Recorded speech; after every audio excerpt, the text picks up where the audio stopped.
बिस्मिल्लाहिर्रहमानिर्रहीम। अस्सलामुअलैकुम। इस्लाम की बातों में खुश आमदीद। आज हम बात करेंगे सब्र की ज़बान इतनी ताकतवर होती है, सताने वालों की बुनियादें हिला देती है। सब्र की ज़बान बहुत ताकतवर होती है और ये ताकत इंसान को ऐसी हिम्मत और हौसला अता करती है जो उसके दुश्मनों और सताने वालों की बुनियादें हिला देती है। कुरान पाक और अहदीस में सब्र की अहमियत को बार बार बयान किया गया है और अल्लाह ताला ने इन लोगों के लिए बहुत बड़ा अजर रखा है जो सब्र करते हैं।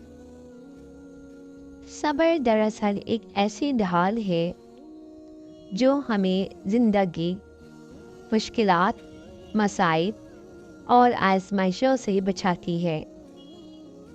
जब कोई हमें तकलीफ़ पहुंचाता है या हमारी हर तलफ़ी करता है तो फ़ौरन जवाब देने या बदला लेने के बजाय सब्र की ज़बान इख्तियार करना न सिर्फ हमारे दिलो दिमाग को सुकून देती है बल्कि अल्लाह ताला के नज़दीक भी हमें बुलंद मकाम अता करती है।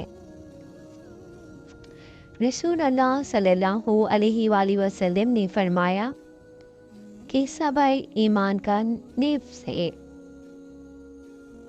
यानी अगर हम सब्र करते हैं तो ये हमारे ईमान की मजबूती का एक अहम हिस्सा है।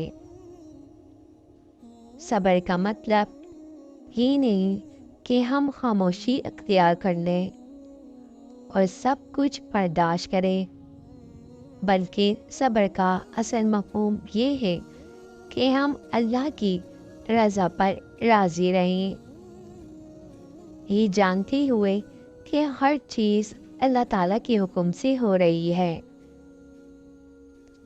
सब्र की ताकत ये है कि ज़ालिमों और सताने वालों की ताकत को कमज़ोर कर देती है। जब हम किसी के जुल्म या ज़्यादती का बदला नहीं लेते बल्कि अल्लाह की तरफ रुजू करते हैं तो अल्लाह खुद हमारी मदद करता है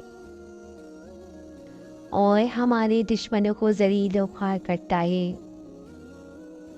सब्र करने वाला शख्स न सिर्फ दुनिया में सुकून और इज़्ज़त पाता है बल्कि आखिरत में भी इनाम व अकराम का हकदार ठहरता है। कुरान में अल्लाह ताला ने फरमाया,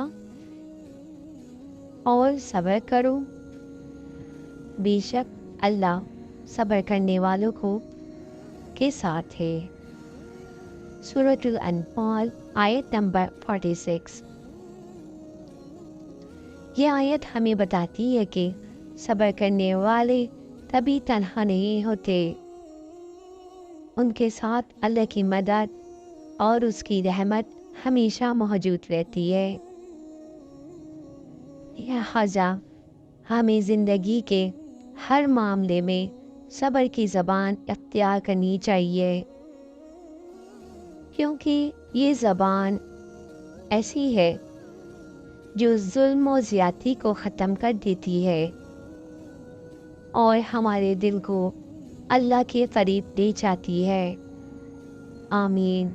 दुआ गो महानूर।